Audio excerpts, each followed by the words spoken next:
Hello friends, welcome back to Pink's Kitchen Tamil. இன்னைக்கு நம்ம மாங்காய் வச்சு ரசம் எப்படி செய்யறதுன்னு தான் பார்க்க போறோம்.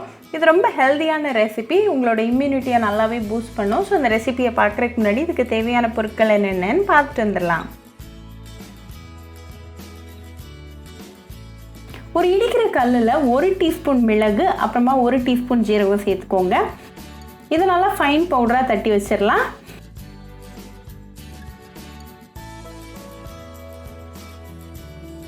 இப்போ இது கூட 10 பல்லு பூண்டு, கொஞ்சமா கருவேப்பிலை இலைகள், அப்புறமா ஒரு பச்சை மிளகாய் சேர்த்துக்கோங்க.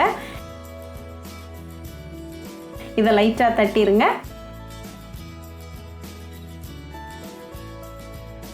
இது ரெடியா வச்சுக்கோங்க. இப்போ நம்ம ரசம் ப்ரிப்பரேஷனை ஆரம்பிச்சிடலாம். ஒரு மண்பானையை சூடு பண்ணிக்கோங்க. அதில் 1 டீஸ்பூன் எண்ணெய் சேர்த்துருங்க. எண்ணெய் நல்லா சூடானதும் 1/4 டீஸ்பூன் வெந்தயம், 1/4 டீஸ்பூன் ஜீரகம், 2 காஞ்ச மிளகாய், அப்புறமா 1 சிட்டிகை பெருங்காயத்தூள் சேர்த்துக்கோங்க. இது லைட்டா மிக்ஸ் பண்ணி விட்டுருங்க. இப்போ இது கூட நம்ம இடிச்சு வச்சிருக்கிற அந்த இன்கிரீடியன்ட்ஸ், அப்புறமா 2 பழுத்த தக்காளி பொடிசா கட் பண்ணது, 2 டேபிள் ஸ்பூன் அளவுக்கு துருவன மாங்காய், 1 டீஸ்பூன் உப்பு, அப்புறமா 1/4 டீஸ்பூன் மஞ்சள் தூள் சேர்த்துக்கோங்க. இதை நல்லா மிக்ஸ் பண்ணி விட்டுருங்க. தக்காளி நல்லா மசிஞ்சு குக் ஆகிற வரைக்கும் நல்லா கலந்து விட்டுருங்க.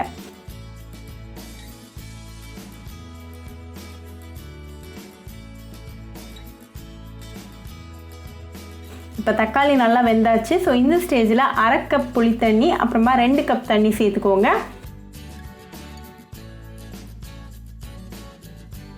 இதை லைட்டாக மிக்ஸ் பண்ணி விட்டுட்டு இது கொதிக்க வரைக்கும் நம்ம வெயிட் பண்ணலாம்.